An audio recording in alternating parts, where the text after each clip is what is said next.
5 വയസ്സ് മുതൽ 20 വയസ്സ് വരെയുള്ള കുട്ടികളിൽ ഈ താടിയലിൻ്റെ പ്രശ്നങ്ങൾ എന്ന് പറഞ്ഞാൽ ഈ ചിരിക്കുമ്പോൾ മോണ കൂടുതൽ കാണുന്ന ഗമ്മി സ്മൈൽ അല്ലെങ്കിൽ അണ്ടർ ബൈറ്റ്, ഈ ലോവർ ജോ ഫ്രണ്ടിലേക്ക് നിൽക്കുകയും അപ്പർ ജോ അകത്തേക്ക് നിൽക്കുന്ന അവസ്ഥ, ഇവ എസ്തെറ്റിക്കലി കറക്റ്റ് ചെയ്യാൻ വേണ്ടി ധാരാളം പേഷ്യൻസ് വരാറുണ്ട്. പക്ഷേ ശ്വാസതടസ്സമാണ് ഇതിൻ്റെ റൂട്ട് കോസ് എന്ന് പലർക്കും അറിയാൻ പാടില്ല. ഈ ശ്വാസതടസ്സം മൂലം ഉണ്ടാകുന്ന ആരോഗ്യ പ്രശ്നങ്ങൾ പരിഹരിക്കുന്നതിനോടൊപ്പം തന്നെ ഇവരുടെ ഈ ജോ പ്രോബ്ലംസ് എസ്തെറ്റിക്കലി കറക്റ്റ് ചെയ്യാൻ പറ്റുന്ന ഏറ്റവും ലേറ്റസ്റ്റ് ആയിട്ടുള്ള ട്രീറ്റ്മെൻറ്റ് പ്രോട്ടോക്കോളിനെ പറ്റിയാണ് ഞാനിന്ന് ഡിസ്കസ് ചെയ്യാൻ പോകുന്നത്. കുട്ടികളിൽ ശ്വാസതടസ്സം ഉണ്ടാകാനുള്ള പ്രധാന കാരണം ഈ അഡിനോയിഡ് അല്ലെങ്കിൽ ടോൺസിൽ ഗ്ലാൻസിൻ്റെ എക്സ്ട്രാ ഗ്രോത്ത് മൂലമാണ്. ഇവിടെ എക്സ്ട്രാ ഗ്രോത്ത് മൂലം ഇത് എയർവേയിൽ അവരുടെ ശ്വാസനാളത്തിൽ ഒബ്സ്ട്രക്ഷൻസ് ക്രിയേറ്റ് ചെയ്യുന്നതുകൊണ്ട് കുട്ടികൾക്ക് മൂക്കിൽ കൂടെ ബ്രീത്ത് ചെയ്യാൻ സാധിക്കാതെ വരികയും അവർ വാ തുറന്ന് വായ്ക്കോടെ ബ്രീത്ത് ചെയ്യുകയും ചെയ്യുന്നു. ഇങ്ങനെയുള്ള കുട്ടികളിൽ ഇപ്പോൾ കണ്ടുവരുന്ന ട്രീറ്റ്മെൻറ്റ് പ്രോട്ടോക്കോൾ എന്ന് പറയുന്നത് ഒന്നിലെ സർജറി ചെയ്ത് ഈ അഡിനോയിഡ് ടോൺസിൽ ഗ്ലാൻസ് എടുത്ത് മാറ്റുക, അല്ലെങ്കിൽ ഇത് 12 വയസ്സാകുമ്പോൾ തന്നെ ചുരുങ്ങിപ്പോകുന്നതുകൊണ്ട് പ്രത്യേകിച്ച് ഒരു ട്രീറ്റ്മെൻറ്റും വേണ്ട എന്നുള്ളതാണ് പലരും ഫോളോ ചെയ്യുന്നത്. പക്ഷേ ഇത്തരം കേസുകൾ സംഭവിക്കണമെന്ന് വെച്ചാൽ ഈ കുട്ടികൾ വായ്ക്കോടെ തന്നെ ബ്രീത്ത് ചെയ്യുന്നതുകൊണ്ട് ഒരു 12 വയസ്സാകുമ്പോൾ ഇത് ഇവരുടെ മൊത്തം ഫേഷ്യൽ പാറ്റേണെ ചേഞ്ച് ചെയ്യും, അവരെ ജോ ഡിഫോമിറ്റിയിലേക്ക് നയിക്കുകയും ചെയ്യുന്നു. ഇത്തരം കുട്ടികളിൽ കോമൺ ആയിട്ട് കണ്ടുവരുന്ന മെയിനായിട്ട് 3 ജോ ഡിഫോമിറ്റീസാണ് കൂടുതലായിട്ട് കണ്ടുവരുന്നത്. ഒന്ന് ഓവർ ഡെവലപ്ഡ് അപ്പർ ജോ വിത്തൗട്ട് ഗമ്മി സ്മൈൽ എന്ന് പറഞ്ഞു കഴിഞ്ഞാൽ ചിരിക്കുമ്പോൾ മോണയോട് കൂടി കാണുന്നൊരവസ്ഥ. അതിന് പ്രധാന കാരണം എന്ന് വെച്ചാൽ ഈ മൗത്ത് ബ്രീത്തിങ് ഉള്ള കുട്ടികൾ അവരിപ്പോഴും വാ തുറന്ന് വായ്ക്കൂടെ ബ്രീത്ത് ചെയ്യുന്നതുകൊണ്ട് അവരുടെ ഒരു 7-8 വയസ്സിലാണ് ഈ കീഴ്ത്താടി ലോവർ ജോയുടെ വളർച്ച കൂടുതലുള്ളത്. അപ്പോൾ 7-8 വയസ്സിൽ ലോവർ ജോ ഫ്രണ്ടിലേക്ക് ഗ്രോ ചെയ്യേണ്ടതിന് പകരം അത് ചെറുതായിട്ട് താഴേക്കും ബാക്കിലേക്കും ആയിരിക്കും അതിൻ്റെ ഗ്രോത്ത്. അപ്പോൾ സംഭവിക്കണമെന്ന് വെച്ചാൽ ഈ പല്ലുകൾ തമ്മിൽ എപ്പോഴും മോളാസ് എപ്പോഴും കൂട്ടിമുട്ടി നിൽക്കണം. അതിനുവേണ്ടി ഈ അപ്പർ ജോ താഴേക്ക് ഇറങ്ങി വരികയും വരുമ്പോൾ മോണയോട് കൂടി തന്നെ താഴേക്ക് ഇറങ്ങി വരികയും അതാണ് one of the main reason for ഈ ഗമ്മി സ്മൈൽ വരാനുള്ള മെയിൻ റീസൺ.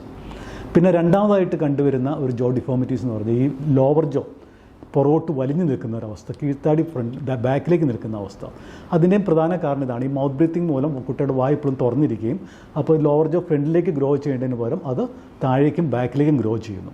അതാണ് അങ്ങനെയുള്ള കേസുകളിലാണ് ഈ ലോവർ ജോ തീരെ ബാക്കിലേക്ക് വലിഞ്ഞ് ചിൻ തീരെ പ്രൊമിനൻ്റ് രണ്ട് നിൽക്കുന്ന അവസ്ഥ വരുന്നത്. പിന്നെ അടുത്തൊരു മൂന്നാമതൊരു ജോ ഡിഫോമിറ്റി മെയിനായിട്ട് കാണുന്നത് ഈ lower jaw over developed lower jaw കണ്ടുപോകാനും ഫ്രണ്ടിലേക്ക് നിൽക്കും, അപ്പർ ജോ തീരെ കൺസ്ട്രിക്റ്റഡ് ആയിട്ട് ബാക്കിലേക്ക് നിൽക്കുക. ഇങ്ങനെയുള്ള കേസിൽ ഒരു 35-40% കേസുകളിലും ഇതിൻ്റെ ഈ lower jaw over development of lower ജോയുടെ മെയിൻ റീസൺ എന്ന് പറഞ്ഞാൽ ഒരു ഹെറിഡിറ്ററി അല്ല, പാരമ്പര്യമായിരിക്കും. പിന്നെയുള്ള ഒരു 60% കേസ് സംഭവിക്കണമെന്ന് വെച്ചാൽ ഈ കുട്ടികൾ വാ തുറന്ന് വായിക്കോട് മൗത്ത് ബ്രീത്തിങ് ഉള്ള കുട്ടികളിൽ അവരുടെ നാവിൻ്റെ പൊസിഷൻ എപ്പോഴും ഫ്ലോർ ഓഫ് ദ മൗത്തിലായിരിക്കും. ഈ ലോവർ ജോയുടെ സൈഡിൽ ഇവിടെ ആയിരിക്കും നിൽക്കുന്നത്. ശരിക്കും നോർമൽ പൊസിഷനിൽ നമ്മുടെ നാവ് നിൽക്കേണ്ടതെന്ന് പറഞ്ഞാൽ ഈ അപ്പർ ജോയുടെ ഇവിടെ ഈ ഏരിയയിൽ ടച്ച് ചെയ്താണ് നിൽക്കേണ്ടത്. നമ്മൾ തുപ്പിലിറക്കും, സോളോ ചെയ്യും, ഭക്ഷണം കഴിക്കുക, നോർമൽ പൊസിഷൻ ഇവിടെ നിൽക്കേണ്ടത്. പക്ഷേ ഈ നാവ് താഴേക്ക് ഫ്ലോർ ഓഫ് ദ മൗത്തിലേക്ക് വരുമ്പോൾ സംഭവിക്കുന്നത് നമ്മുടെ ചീക്ക് മസിൽസ് സൈഡിൽ നിന്നുള്ള മസിൽസ് ഭയങ്കരമായിട്ട് ഹൈപ്പർ ആക്റ്റീവ് ആവുകയും അത് ഈ അപ്പർ ജോയിനെ ചുരുക്കിക്കളയുകയും ചെയ്യുന്നു. അതാണ് അപ്പർ ജോ അങ്ങനെയുള്ള കേസിലാണ് തീരെ ചുരുങ്ങി അകത്തേക്കും കൺസ്ട്രിക്റ്റ് ചെയ്ത് നിൽക്കാനുള്ള അവസ്ഥ. ഇനി ഇങ്ങനെയുള്ള ജോ ഡിഫോമിറ്റീസ് ഉള്ള കുട്ടികളിൽ ഇനി ഞാൻ പറയാൻ പോകുന്ന പല ബ്രീത്തിങ് ഡിഫിക്കൽറ്റീസ് ഉണ്ടോ എന്നുള്ള പേരൻസ് ഒന്ന് ചെക്ക് ചെയ്യുന്നത് എപ്പോഴും നല്ലതായിരിക്കും. ഇങ്ങനെ ഈ ജോ ഡിഫോമിറ്റീസ് ഉള്ള കുട്ടികൾ കൂടുതലായിട്ട് കണ്ടുവരുന്ന ബ്രീത്തിങ് ഡിഫിക്കൽറ്റീസാണ് ഒന്ന് സ്നോറിങ്, ഉറക്കത്ത് കൂർക്കം വലി, പല്ല് കടിക്കൽ, ഗ്രൈൻഡിങ്, അതുപോലെ തന്നെ ഈ പറഞ്ഞാൽ അവരുടെ സ്ലീപ്പ് എപ്പോഴും ഡിസ്റ്റർബ്ഡ് ആയിരിക്കും, മോർണിംഗ് ഹെഡേക്ക്, രാവിലെ എണീക്കുമ്പോൾ ഭയങ്കര തലവേദന അവർ പറയുന്നതാണ്, പിന്നെ പകൽ ക്ഷീണം കൂടുതലായിരിക്കാം, പിന്നെ രാവിലെ എണീക്കുമ്പോൾ കൂടെയുള്ള തുമ്മൽ, നിർത്താണ്ടുള്ള തുമ്മൽ, അലർജി, കോൾഡ്, അടുപ്പിച്ചുള്ള കോൾഡ്, ജലദോഷം, അത് പിന്നെ പ്രോഗ്രസ് ചെയ്ത് ത്രോട്ട് ഇൻഫെക്ഷൻ, ചെസ്റ്റ് ഇൻഫെക്ഷൻ, പീരിയോഡിക്കായിട്ട് ആൻറ്റിബയോട്ടിക് ഒക്കെ എടുക്കേണ്ട അവസ്ഥ, അതുപോലെ തന്നെ ലേണിംഗ് ഡിസബിലിറ്റി കാണും ഇപ്പോൾ കുട്ടികൾക്ക്, അതുപോലെ അവർ കൂടുതൽ ഹൈപ്പർ ആക്റ്റീവ് ആയിരിക്കും, പിന്നെ അവരുടെ പല്ലുകളെല്ലാം തീരെ ക്രൂക്കഡ് ഇതായിരിക്കും, ക്രൗഡഡ് ഒക്കെ ആയിട്ടായിരിക്കും. ഇനി ഇങ്ങനെയുള്ള കേസുകളിൽ ഒരു എയർവേ ഫോക്കസ്ഡ് ഓർത്തോഡോണ്ടിസ്റ്റിന് ഇത് സർജറിയോ അല്ലെങ്കിൽ മരുന്നോ കൂടാതെ എങ്ങനെ കറക്റ്റ് ചെയ്യാൻ പറ്റുമെന്ന് നോക്കാം. ഇത്തരം കേസുകളിൽ ഇങ്ങനെയുള്ള കേസുകളിൽ കൂടെ നമ്മൾ മനസ്സിലാക്കേണ്ടതെന്ന് വെച്ചാൽ ഈ നമ്മുടെ വായുടെ മുകൾ ഭാഗം എന്ന് പറഞ്ഞു കഴിഞ്ഞാൽ ആ സെയിം പീസ് ഓഫ് ബോണിൻ്റെ മറുവശം എന്ന് പറഞ്ഞു കഴിഞ്ഞാൽ നമ്മളുടെ മൂക്കിൻ്റെ അടിഭാഗമാണ്. വായുടെ മുകൾ ഭാഗവും മൂക്കിൻ്റെ അടിഭാഗവും സെയിം പീസ് ഓഫ് ബോൺ, അതിൻ്റെ ഒരു ബോണിൻ്റെ 2 വശങ്ങളാണ്. അപ്പോൾ ഈ അപ്പർ ജോ തീരെ ഈ മേൽത്താടി തീരെ ചുരുങ്ങിയ കേസുകളിൽ ഇവരുടെ ഈ നേസൽ വോളിയം, മൂക്കിൻ്റെ ഏരിയ, ശ്വസിക്കുന്ന ഏരിയ തീരെ കുറവായിരിക്കും. അപ്പോൾ അവർക്ക് മൂക്കിക്കൂടെ ബ്രീത്ത് ചെയ്യാൻ പറ്റാണ്ട് അവർ വായിക്കൂടെ ബ്രീത്ത് ചെയ്യുന്നു.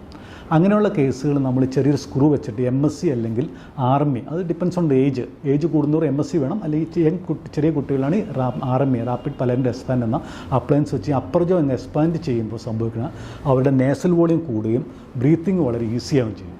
അങ്ങനെ മൂക്കിക്കൂടെ അവർക്ക് ബ്രീത്ത് ചെയ്യാൻ സാധിച്ചത് ക്രമേണ പൂർണ്ണമായും നേസൽ ബ്രീത്തിങ്ങിലേക്ക് വരുത്താൻ സാധിച്ചു കഴിഞ്ഞാൽ ഇങ്ങനെയുള്ള കേസിൽ ഇവരുടെ അഡിനോയിഡ് അല്ലെങ്കിൽ ടോൺസിൽ ഗ്ലാൻഡിൽ തന്നെ ചുരുങ്ങുന്നതായി കാണാൻ സാധിക്കും. അങ്ങനെ വരുമ്പോൾ സംഭവിക്കുന്നത് ഇവരുടെ ബ്രീത്തിങ് കറക്റ്റ് ചെയ്യും, അതുപോലെ ബോഡിയിൽ ഓക്സിജൻ കൂടുകയും ചെയ്യും, അവരുടെ ബ്രീത്തിങ് കറക്റ്റ് ചെയ്യുമ്പോൾ അവർ സ്ലീപ്പ് കറക്റ്റ് ചെയ്യും. അപ്പോൾ നേരത്തെ ഞാൻ പറഞ്ഞ സിംറ്റംസിലെല്ലാം കാര്യമായിട്ടുള്ള കുറവും കാണാൻ സാധിക്കും. അപ്പോൾ ഇത്രയും കാര്യങ്ങൾ നിങ്ങൾക്ക് മനസ്സിലായി. ജോ ഡിഫോമിറ്റീസിനുള്ള പ്രധാന കാരണം നമ്മുടെ എയർവേ ഒബ്സ്ട്രക്ഷൻ മൂലമുണ്ടാകുന്ന ശ്വാസതടസ്സമാണെന്നുള്ളത് മനസ്സിലായി. ഇപ്പോഴും പല പേരൻസിനുള്ള സംശയം ഇത് ഏത് ഏജിലാണ് ഇതിനുള്ള ട്രീറ്റ്മെൻറ്റ് സ്റ്റാർട്ട് ചെയ്യേണ്ടതെന്നുള്ളതാണ്. നിങ്ങൾ മനസ്സിലാക്കേണ്ട കുട്ടികളിൽ ഒരു 7-8 വയസ്സാകുമ്പോഴും ജോ ഫോർമേഷൻ്റെ 70% കംപ്ലീറ്റ് ചെയ്യും. അതുപോലെ 12 വയസ്സാകുമ്പോഴും ജോ ഫോർമേഷൻ്റെ 90% കംപ്ലീറ്റ് ചെയ്യും. അപ്പോൾ ഇങ്ങനെയുള്ള സിംറ്റംസ് ഉണ്ടെങ്കിൽ കഴിയുന്ന നേരത്തെ പറ്റുമെങ്കിൽ 5 വയസ്സ് മുതൽ അല്ലെങ്കിൽ ആസ് ഏർലി ആസ് പോസിബിൾ എത്രയും നേരത്തെ ട്രീറ്റ്മെൻറ്റ് സ്റ്റാർട്ട് ചെയ്യുകയാണെങ്കിൽ അവരെ നമുക്ക് ഫങ്ഷനലിയും കറക്റ്റ് ചെയ്യാം. അതുപോലെ തന്നെ അവർക്ക് നല്ലൊരു ഫേഷ്യൽ പാറ്റേൺ ഇതുപോലെ നമുക്ക് നല്ലൊരു മോൾഡ് ചെയ്തെടുക്കാൻ സാധിക്കും എന്നുള്ളതാണ് ഇങ്ങനെ നേരത്തെ ട്രീറ്റ്മെൻറ്റ് സ്റ്റാർട്ട് ചെയ്യാനുള്ള ഏറ്റവും വലിയൊരു അഡ്വാൻറ്റേജ്. ഈ വീഡിയോ ഇൻഫോർമേറ്റീവ് ആയിരുന്നു വിചാരിക്കുന്നു. ഇനി നിങ്ങൾക്ക് എന്തെങ്കിലും കൂടുതൽ ഡൗട്ട് ഉണ്ടെങ്കിൽ ഈ താഴെ കൊടുത്തിരിക്കുന്ന നമ്പറിൽ കോൺടാക്റ്റ് ചെയ്യാവുന്നതാണ്. Thank you.